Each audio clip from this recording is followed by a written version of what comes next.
This is the Christian male version of the Red Table Talk, and we need to address some things. Going to church isn't the solution, man. No, I'm not disagreeing with you, King. Yeah. I'm sharing with you what you're walking into. Yeah. What's happening at the table is that for a lot of us, let's call it what it is, religious trauma. We have had people make us feel bad. You know why, though? This is what happened. We got to go through all these different things to get primarily the source. Primarily the source. The boy has been cursed. Enjoy the video, grab some popcorn, and do not forget to subscribe. No matter who you are, no matter who you may be, you always want your set of beliefs to be true because it brings a level of validity to how you live your life and how you conduct yourself.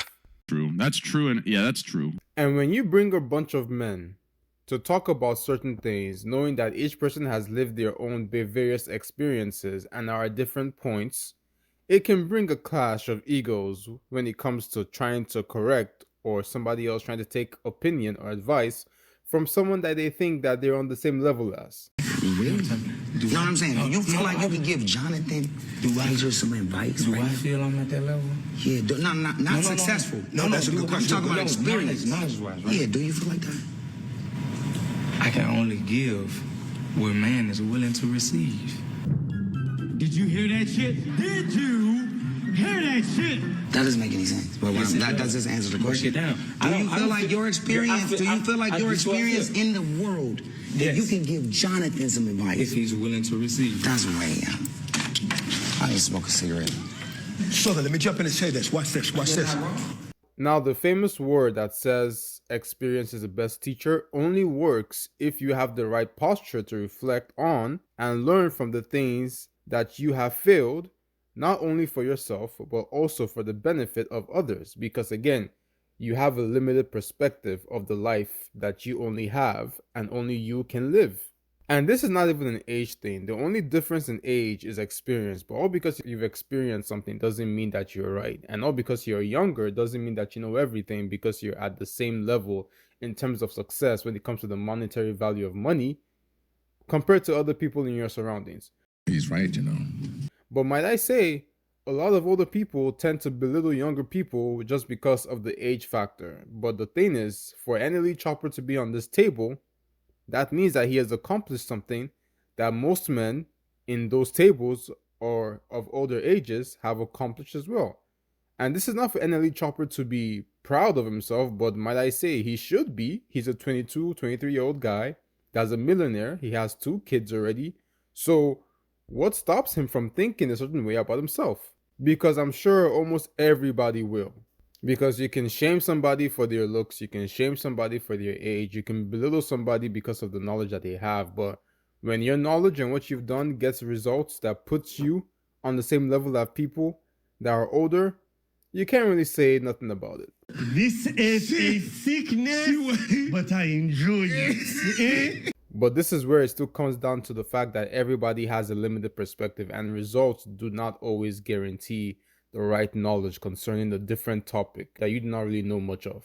Let's get into the whole aspect of religious debates. It's a thing where people praise the Son more than they praise the Father. And that's what I don't like.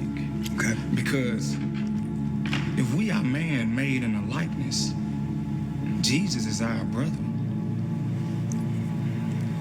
You get what I'm saying? Why would I drop down and praise my brother instead of praising my father?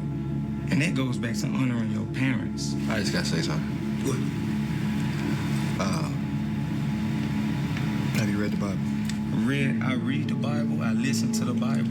I receive from source straight. I would say read it again. Sir. Let me ask you a question, Ray Jack.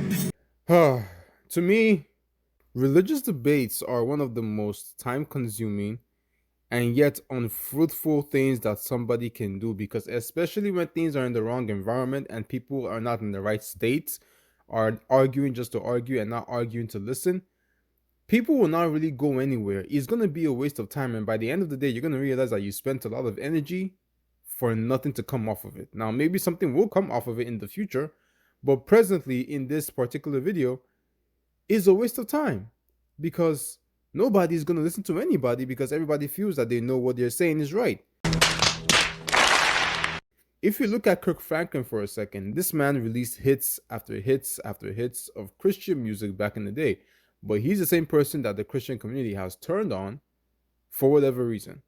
And if we're to look at the life of Jesus himself, Jesus was praised and loved by people, and then the last few days of his life, everybody turned on him, which shows you that people are, 1, selfish, 2, people's minds are fleeting, and people are easily manipulated by the media, which is what happens in today's current market. People will believe anything that the media tells them because they want to be controlled, and they're easily manipulated by what people say, especially people that they hold in high regard when it comes to their influence. God's got you. Jesus is here. Jesus, just pray. Jesus died for this. All of a sudden, after 40 years of saying that stuff, and I'm not saying you don't believe it, because I believe it too. Oh yeah, God's got you, brother Key. I'm praying for you, right? And I'm hearing that until it was me.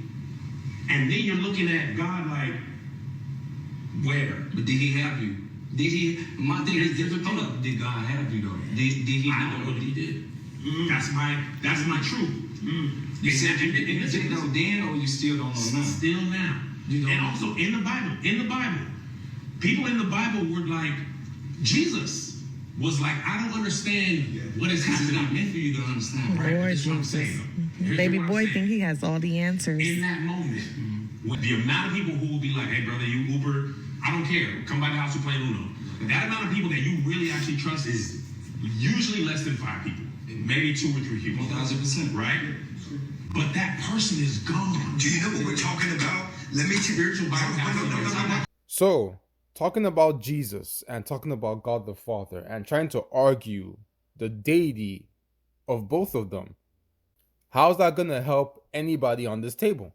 And this has already been doomed from the start because there's already a gang up against NLE Choppa. And I'm not saying that NLE Choppa is right, because he should also be willing to listen from other people around him. But this should not be because they're older. It should be because you have a mindset that not everything that you say may be right. And the things that are right, and you've proven it to be right based on every single research and objectivity, then you can stand on that. But no matter who you are, old or young, light skin or dark skin, whatever race, you can be wrong about certain things, and you're entitled to be wrong. That's the point about being human and accepting your flaws. Now, this is where another delusion comes in. Here I come. Oh, here I come. Oh. Do you feel like there's an issue with majors now, or are you good with majors? I feel like it's not an issue with majors. I never had one. I do feel like it was tension going into the interview on his behalf because I've publicly said things complimenting Megan Good about her looks and stuff. Oh, that's what it was about. So like during the interview, it was like certain moments to where like I just felt like he kept trying to use the Megan thing to like, you know how people as kids, people wave stuff in your face like, hey, I got this, you ain't got that. Yeah. But it wasn't even that, bro. It was like, you know, I respect whatever, you know, union y'all have. But it was like he kept, during the interview, it was moments where it just felt forced and it felt unnatural with how he was bringing her into the equation. And even like he brought her into the equation and said, you know, no disrespect to the young brother, as he looked off and like waved me off twice. Right. And then he looked up at the guy in front of him and made eye contact with him and said, and you know, no to you as well, Kev, but you did not look at me. You made no eye contact. You brushed me off. I see. And then proceeded to disrespect me. You feel me? So it was like, I just knew what was really going on behind the scenes. I knew that that was something that he was pressed about. How can a man's wife affect how you feel about him? This is where I don't get the whole clash of egos, and this is why it's so detrimental, because unfortunately the female gender has also been a soft spot for men, and vice versa too for women. Why should a man's wife, or the way a man talks about his wife, affect you because you think his wife is attractive? There's nothing wrong if you think a man's wife is attractive, but he's married to the woman. You're not married. Why should that affect you? And this just lets me know that there are many things that are buried underneath the surface of men that are in this table masking it with Jesus, the Bible, the Holy Spirit, when personally in their lives they probably do not live up to the things that they want to live to, or do the things that they claim to do, which again brings to the fact that humans are vulnerable and are weak-minded, and that's fine. But as long as you're willing to admit that you're wrong, then we can move forward and make progress. But nobody wants to admit that you're wrong, which then comes into the clash of egos and the prideful nature of people that are successful. Making good is not a prize to be won. What they're fighting over is really not that important. Thinking that a man is better than you because he got the woman of your dreams is not really profitable, because there are other women out there.